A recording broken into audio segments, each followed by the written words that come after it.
Biohabitats is proud to sponsor this episode of the Rewilding Earth podcast during the UN Decade on Ecosystem Restoration. And always, Biohabitats applies the science of ecology to restore degraded ecosystems, conserve habitat, and regenerate the natural systems that sustain all life on Earth. Ecological restoration is positive action that you can take and support today. It's also incredibly rewarding and a lot of fun. Learn how you can get involved in the UN Decade on Ecosystem Restoration by exploring the links in extra credit.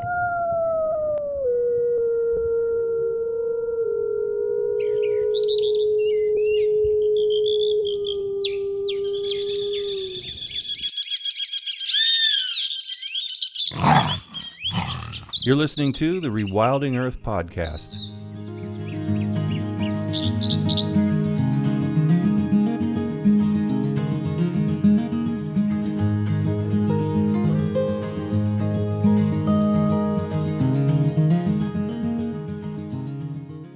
As we cautiously look forward to a new year in conservation, I recently spent some time looking back at some of the great episodes on the Rewilding Earth podcast from 2022.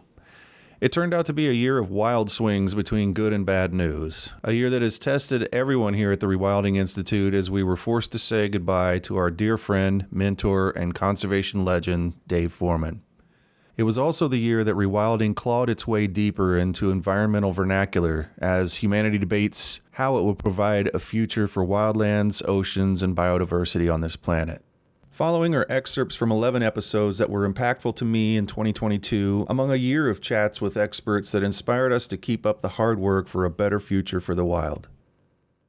A year after a sitting U.S. president acknowledged the need for 30 by 30, the Rewilding Institute set out to clarify what real land and water protection means so that the pencil pushers aren't tempted to count paper protections to meet the goal.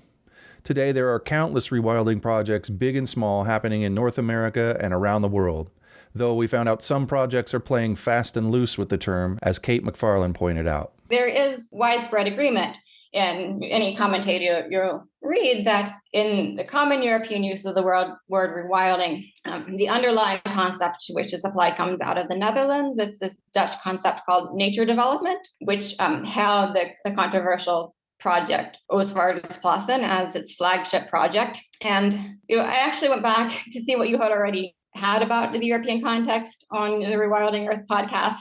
And I noticed that in a couple of your other older interviews with Paul Jepson and then Mark Fisher, obviously they disagree in their evaluation of rewilding in Europe, but they say the same thing on this point about linguistic usage. Both of them agree that in Europe, rewilding is linked to this Dutch concept of nature development and its emphasis on grazing by large herbivores without carnivores, as exemplified by the Oostvaardersplassen project. Jepson described it as reassembling the wild herbivore guilds of the Pleistocene or something like that. Fisher described it as grazing livestock in fenced areas, but they're talking about the same thing. The dominant practice called rewilding is to graze livestock in fenced areas, and the justification is often given by groups like Rewilding Europe is that it supposedly replicates the communities of mega herbivores that lived 12,000 years ago or so. And it's assumed that this is the appropriate baseline for restoration. So that's one of the claims I'm interested in about what rewilding is. It's an ambiguous term that has taken on divergent meanings in Europe and North America. After spending decades as more of an insider term, today putting the term rewilding in the name of any kind of project or article gets attention. People were really leaning in 2022. And thankfully, it was an inflection point that Dave Foreman, coiner of the term, was able to witness before he left us. On the Rewilding Earth podcast in 2022, we talked to ecological restoration and fire experts. Here's Stephen Pine on humanity's evolving relationship with fire. And the pyrocene brings together a lot of stuff I've been writing about for a long time and tries to crystallize it into a kind of metaphor, if you will. In many ways, it's my answer to those people who say the future is so dire and strange that we have no way to connect it to the past. We have no narrative. And we have no analog. There's nothing we've had in our experience that will prepare us for the kind of strange happenings that are coming. And my sense is we have a great narrative. It's the unbroken story of humanity and fire, a kind of mutual assistance pact we made long ago. And I think we have an apt analogy. We're creating the fire equivalent of an ice age. And the enlightening time I spent talking with Deborah Landau on fire and ecological restoration. So a lot of times people ask me about carbon emissions with fires. And well, when we're doing these controlled burns, goodness, isn't that a bad thing because you're releasing all this carbon into the atmosphere? And what I tell them is, well, when we're burning on purpose, when we're doing a control burn, it really is under very controlled circumstances. It's not too hot, it's not too windy, it's not too dry. We're burning in a very targeted area. And the result of those burns is this amazing resurgence in growth. So even though you've released some carbon into the atmosphere, you're locking in so much more with the new growth that you get after the burn. And there's a lot of the fuels that don't get completely consumed. They turn into, say, charcoal or pyrogenic carbon. And those actually get locked into the soil for millennia. But these mega fires that we're seeing are so hot that they're even burning the soil. So the entire tree is consumed, the soil is burned, and it takes very, very long for those systems to recover and to recover that carbon that was lost. But when you compound that with houses and cars and petroleum products, when you're burning all of that, the effects are really catastrophic. So it's just a whole other order of magnitude of damage that's occurring now with these mega fires out west, and this combination of forests with far too much fuel in them and human structures. Ecological restoration was a prevalent theme in 2022 due to the generous support of Biohabitats and their leaf litter publication, which provided us guests like Deborah and Stephen, and also Bethany Walder on ecological restoration at all scales. One of the things we see as all of these global targets for tree planting, just in the name of carbon sequestration, are promoted, is that it can create a perverse incentive. And so because people are approaching this idea of trees as a way to address carbon instead of forests as a way to provide a broad suite of benefits for nature, inherent benefits just for nature to exist, as well as benefits to people, ecosystem services, that's typically called, we've seen this emphasis on tree planting. And that emphasis on tree planting can be negative, because if we care only about carbon sequestration, then the outcome is that you only get rows of trees planted and you don't get an ecosystem and you don't get habitat.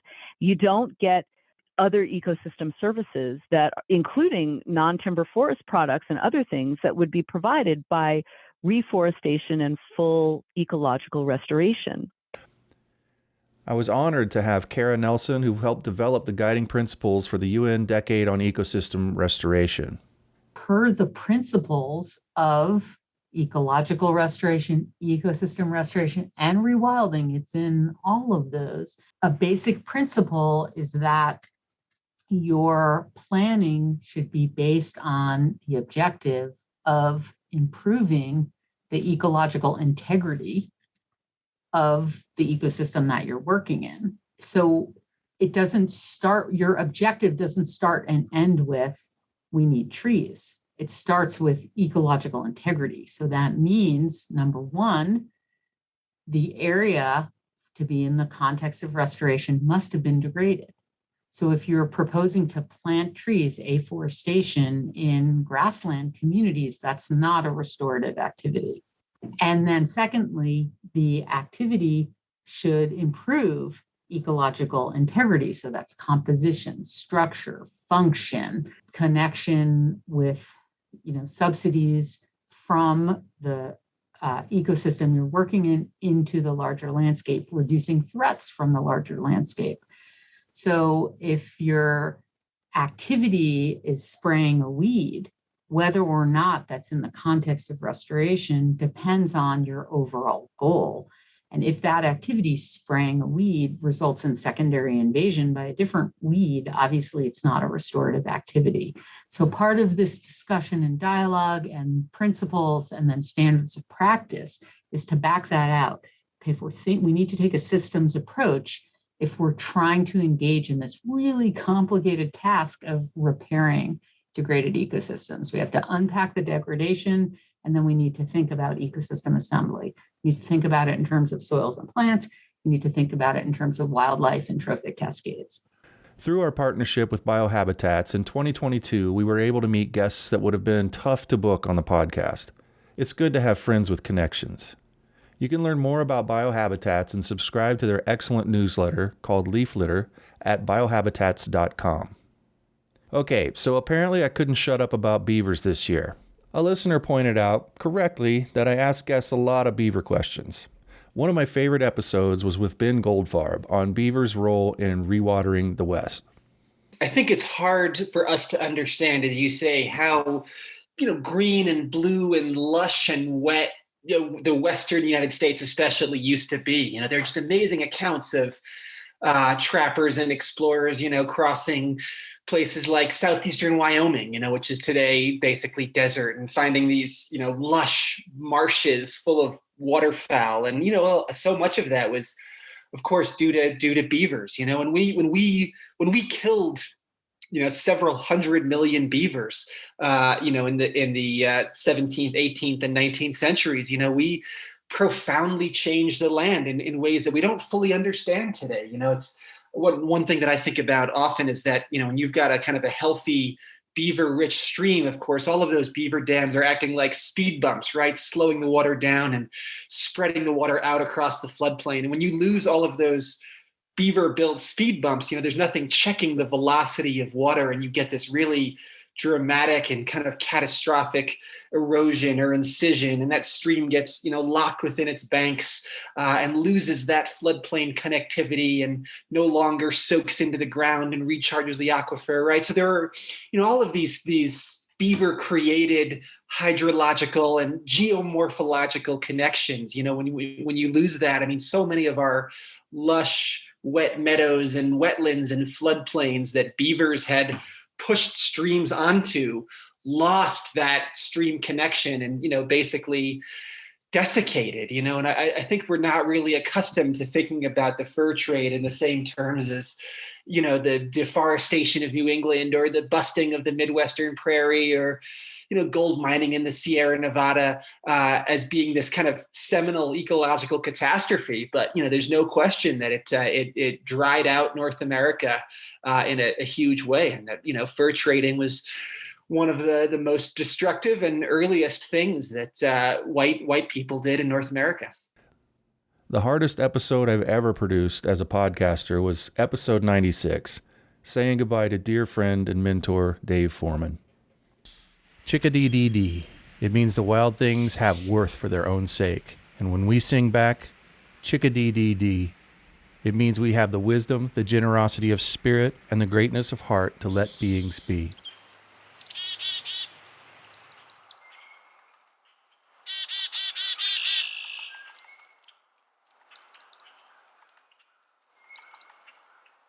I think rewilding, the idea that we can not just keep what we have, but make it bigger and better and wilder, might be a key element in inspiring people to say we don't have to put up with the continued crash of wildlife species, continued exploitation of wild places, the continuing spread of people everywhere, of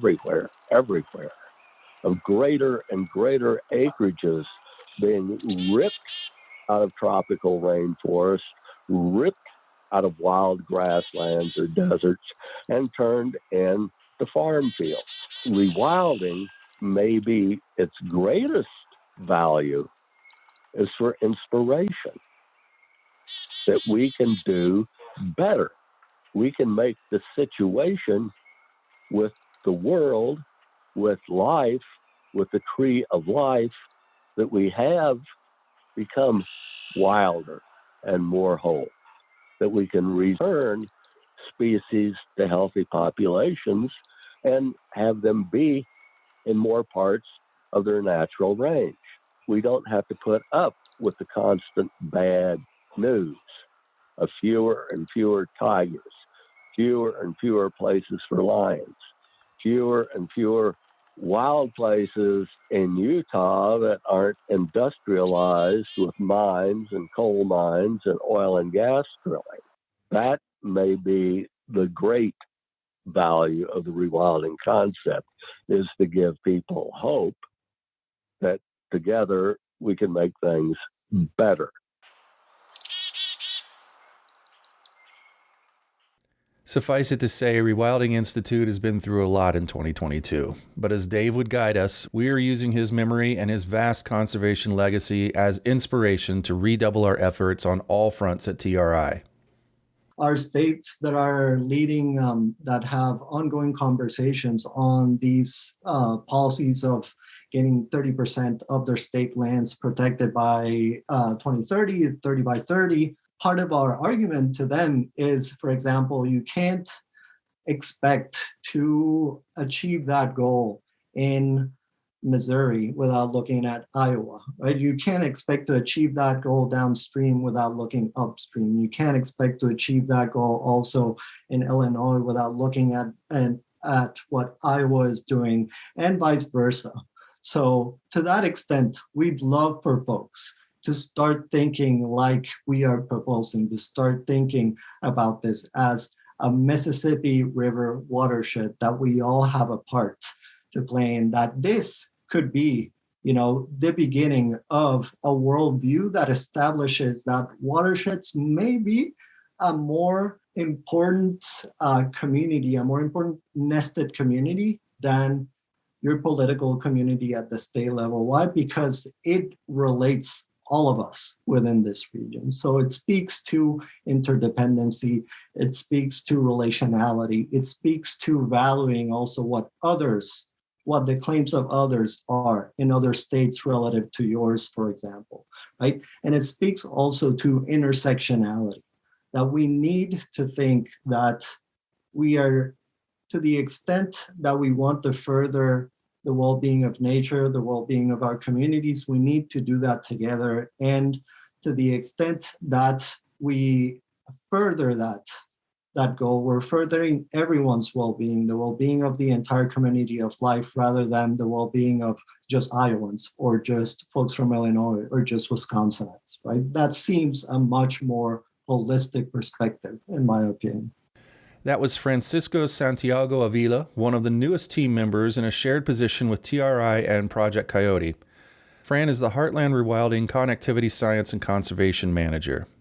Renee Secor heads up the Rewilding Carnivore Conservation Advocacy Program under the guidance of Dave Parsons, who played that role for many years. The U.S. Fish and Wildlife Service has defined the range of the Mexican gray wolf population to what we call the Mexican gray wolf experimental population area. And that's, predefined area in New Mexico and Arizona, in which we've decided lobos can live within that area, but when they travel north of the I-40 boundary, that's just, not acceptable to U.S. Fish and Wildlife Service. So they actually will go out and capture those wolves and bring them south of the I-40 boundary. So that northern boundary is their limit. We've actually seen this with a pretty, infamous wolf called Anubis, who traveled over that northern I-40 boundary. I think it was in, 2021. He had moved across that boundary and north of Flagstaff and had been captured by U.S. Fish and Wildlife Service and then brought back down south and reintroduced, re-released into the White Mountains. And then kind of being the stubborn wolf that he was, he ended up crossing again. And, his story is a sad one that ended in his eventual death by a shooting incident in north of Flagstaff area. So it's, a tragic ending for him, but kind of a bold and stubborn wolf that did not want to listen to this, constructed boundary that humans had made for him. Our intrepid director, conservation legend John Davis, introduced our newest project, the Mogollon Wildlife Corridor Campaign. The Mogollon Wildway is a broad, relatively intact habitat link from the Gila Blue Wildlands Complex of southwest New Mexico northwestward, again along that upper elevation swath of habitats, to the Grand Canyon, to the north rim of the Grand Canyon. There is an extensive area of relatively high elevation habitat running from southwest New Mexico to north central Arizona, from the Gila Wilderness to the Grand Canyon National Park, to be specific. That's roughly what we mean by the Mogollon Wildway. And of course, the connections beyond that are vital too. But this regional wildway, this regional wildlife corridor, the Rewilding Institute and Wild Arizona and Project Coyote and many other groups see as being especially critical and a crucial part of a much larger spine of the continent, or Rocky Mountain Wildway. And Kelly Borgman, our Heartland Rewilding Connectivity Coexistence Coordinator, also a shared position with Project Coyote, on rewilding the Mississippi watershed. We have so many stories from farmers where they talk about, I didn't have any problems with coyotes for a number of years. Sure, you'd hear them, but you never really had a problem with them. But then, I let so-and-so on my property and he started trapping a bunch of coyotes. All of a sudden, I'm having problems with them. So clearly they're increasing their numbers, and that's why we're having issues. And so it's going to them and saying, actually, our science shows over 30, 40 years worth of data collection shows that what's happening is we're disrupting that pack structure. You said you've heard them. You've always had coyotes, but they were good neighbors. When you take out your good neighbor, you don't know who's going to move in. And it could be a loud party group that's, going to come in and disrupt your life.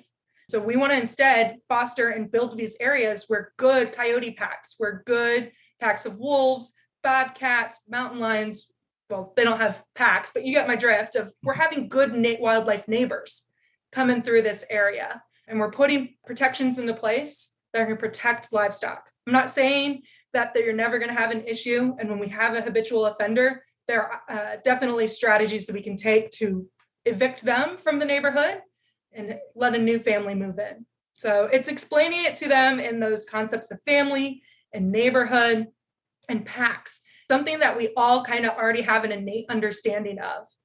People may not always understand hard science. We can get real technical in our literature, but by connecting it to those universal concepts that we all innately understand as human beings, we can start to kind of modify attitudes and values and behaviors. Obviously, a pretty big year for TRI and rewilding in general. Looking at the guests already booked for 2023, including opportunities for live interviews with coalition members at events on the Mogollon Rim in Arizona and in the Jemez Mountains of New Mexico, even the highlands of Scotland, I'm staring down a year like no other in the history of this podcast. If you like what you've heard so far and want to support the podcast, please consider visiting rewilding.org/donate. Even $3 per month is a heroic amount for this scrappy operation to continue to explore the worlds of some of the most interesting people in conservation. I want to give a big thanks to you for listening and sharing this podcast with others. Without you, this show would be nothing more than a whisper in a hurricane. Thank you. Happy New Year, and we'll catch you on the other side. Thanks for listening to the Rewilding Earth podcast. We do what we do because of you. This podcast is supported by listeners like you who long to live in a wilder world. Please consider donating at rewilding.org and subscribe to our weekly news and article digest while you're there. To go the extra mile, you can follow and share Rewilding Earth on Instagram, Facebook, and Twitter. Bonus points for sharing this podcast with your friends. To listen to past episodes, go to rewilding.org/pod. That's rewilding.org/pod.